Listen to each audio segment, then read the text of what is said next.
Your local market. Countrywide.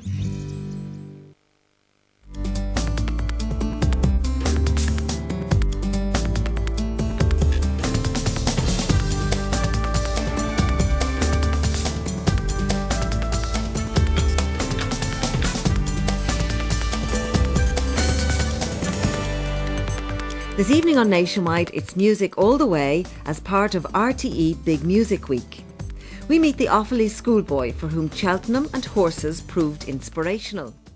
And our first story takes us to the Midlands, where it was a song penned especially for the Cheltenham Horse Racing Festival that brought a schoolboy from Banagher in County Offaly to public prominence. His name is Mark Boylan, and since then he's appeared in Vicar Street and he has also toured with the High Kings. So at 14 years of age, things are really happening for Mark, as Helen McInerney found out.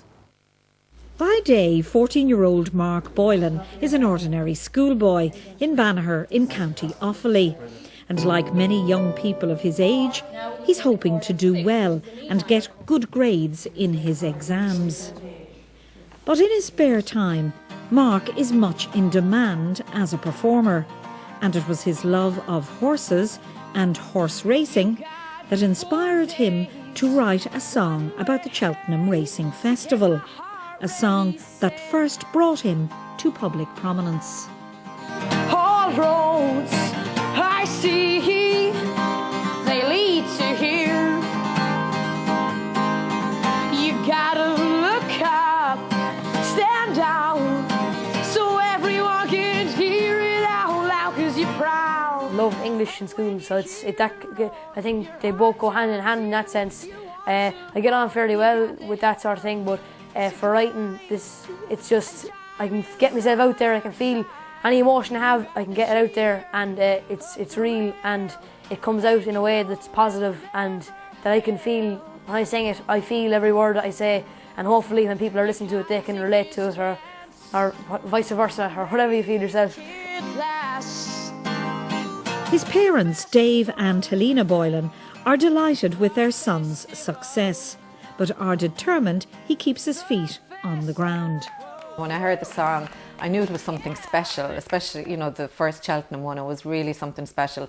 And, then on all the reaction, and all the publicity, he just handled it so well. He was always very thankful to everybody, and he was always polite and mannerly, which as a mother, you're, always, that they will handle themselves properly, and it doesn't get, he doesn't get over, big head basically, and he's always been very grounded, so.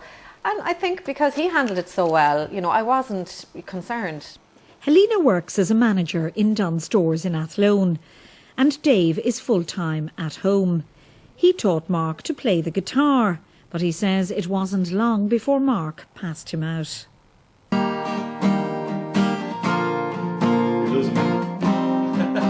I taught myself to play the guitar, so very, very basic chords. I like to sing folk songs, Christy Moore type things, using 6 chords. Very quickly he developed far, far better than that, and he plays chords that he sort of makes up himself, a bit like Luca Bloom maybe. When Mark uploaded his song about the Cheltenham Festival on YouTube, the phones quickly started ringing. The festival, the song he wrote himself, he uploaded that himself to YouTube, and when the media attention came back for that, he was more than willing to milk whatever media attention was there. So no plan at all, no. I mean, when the phone started ringing from all the top newspapers, TV stations, radio stations, we just said great, and he said great, and he just went along with it. And when people phoned looking for interviews, he said great, and he spoke for hours on the phone here. That's how it worked. Mark, his mum and dad and little sister Holly were invited over to Cheltenham, where Mark rubbed shoulders with all the big names. I met Jordan, Katie Price, and that was a very funny experience, to be honest with you. She was a real character altogether. Lester Piggott was in there, the best jockey of all time, and I met him, and he sat down in his chair. He's a frail specimen at the moment, but he's a fantastic.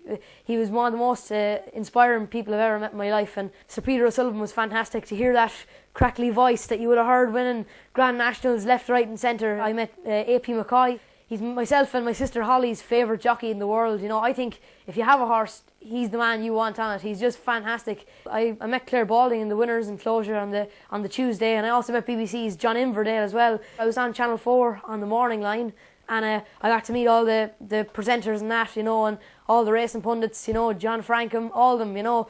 These people that I get up and I go on Saturday, I sit down in front of the TV, my Racing Post or Irish Field, and I sit down and I'm watching this, and it's fantastic to be knowing these people and being in first name, knowing their first name and they knowing your first names. His success with the Cheltenham song resulted in an invitation to sing at Vicar Street with the High Kings. But it hasn't ended there. Mark's latest song about the Breeders' Cup, one of the biggest racing events in America, has resulted in an invite to Louisville, Kentucky. Mark made contact with the Breeders' Cup after writing the song, put it on YouTube. They got back to him. After a series of phone calls from America, they suggested that they loved it so much that they wanted it to be the theme song for the Breeders' Cup 2011. So yes, we are certainly on course for Louisville, Kentucky. Mark is still very young. He celebrates his 14th birthday today. So what are the dangers of all this international success distracting him from his studies?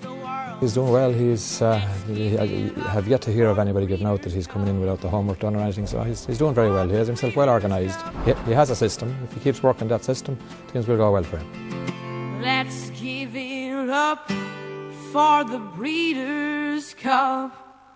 An impressive young man there with a bright future ahead of him.